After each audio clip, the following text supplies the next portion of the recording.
In this video, we're going to discuss Excel's fantastic new XLOOKUP function.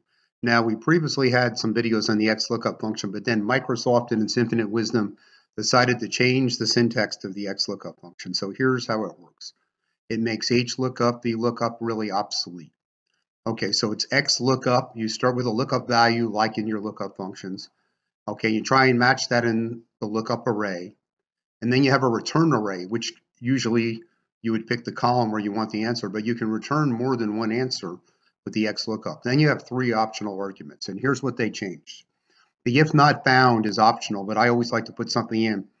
This is basically when you got an NA error with a VLOOKUP or an HLOOKUP, this is what you want to show, not an NA error. Then there's the match mode, very important. The default is the exact match, like VLOOKUP false. -1 means exact match or next smaller. +1 means exact match or next larger. And 2 means a wildcard character match. We'll have examples of how these work. Then you have the search mode, which is basically an optional argument, and usually it'll be from top to bottom or left to right. And so +1 means first to last, -1 last to first. And if your data is sorted, you can use on a big array a binary search. A 2 means binary search sorted ascending.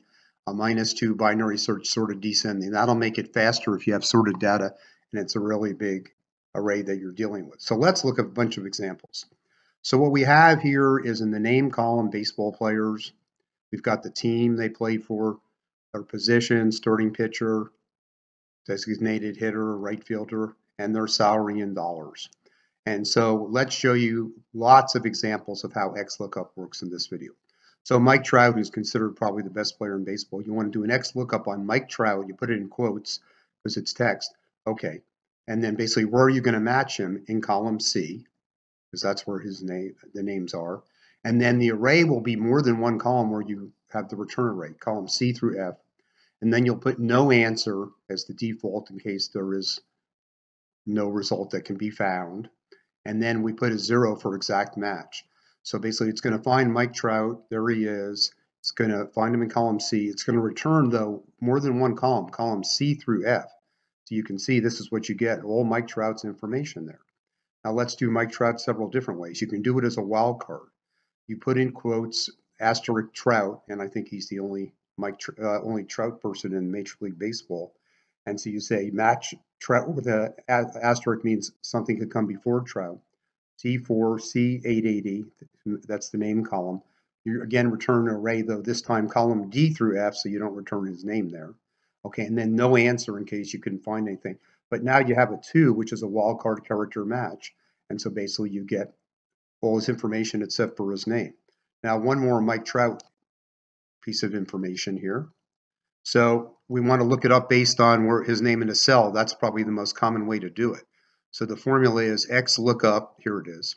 XLOOKUP, O2, that's his name. You match it in column C, return columns D through F, no answer, and you're looking for an exact match there, and then you get all his information except his name. Okay, let's go on to some more here. So what does this formula do? Suppose you want to look up, okay, you're interested in looking up people based on salary. So you say, we're going to look up based on $25 million salary. You match that in column F, and you're going to return the answer from column C, which is the name. If you can't find any answer, put no answer. But -1 means exact match or next smaller. So look at these salaries. There's no exact match. Well, here's an exact match to 25 million, so there is. So you get Jake Arrieta. Okay, so you've got that answer. Now, we just changed that formula, okay? We are looking at information in column C through E. Again, we match Jake Arrieta. Column C through E gives his name, his team, and his position. Okay, let's try a couple more. Last player making at least $29.5 million. So that would be Miguel Cabrera, who won the Triple Crown a couple of years ago. And so basically what this does is, okay, you're going to have an XLOOKUP on 29,500,000. There's nobody with exactly that salary. Match that in column F and then return the answer in column C. Now the match type is 1. Exact match or next larger. So what's the next?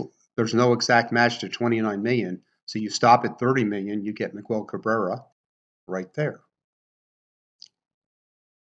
Okay, now what happens if there's no match? Okay, let's talk about that. So I'm not a baseball player. So I say XLOOKUP Wayne Winston, find me in column C, pull the answer from column F that goes next to Wayne Winston, and I put no match there, okay, as the what happens if you can't find me, and then the 0 and 1. The 0 is exact match, the 1 is first to last. Okay, well, you find no match. But if I don't fill in that fourth argument here, see 1, 2, 3, okay, I put comma, comma, there's no fourth argument, I get an NA error. So I think you prefer to put in what you want to show if there basically is no match. Now, two more here, okay? So let's do a wildcard match on Smith, okay? And we'll do first to last and then last to first going from top to bottom. So we want to match somebody who's got Smith with stuff in front of Smith, match it in column C, and return all the information in column C and through F. If there's no answer, say that. Now the 2 means wildcard character match. Now the 1 means first to last. So you'd look, since these are listed in order of descending salary, what you're going to do is find Joe Smith. Okay, find the Smith who has the highest salary, which is the sidearm pitcher on the Houston Astros, and return all 4 columns. Now, suppose you change that last argument to -1. Then you're going to look from last to first, which means you'll find the Smith with the lowest salary, who is Caleb Smith, Miami starting pitcher, only made a poor $556,500. So we'll continue discussing this great XLOOKUP function in some more videos, but I hope you enjoyed this one.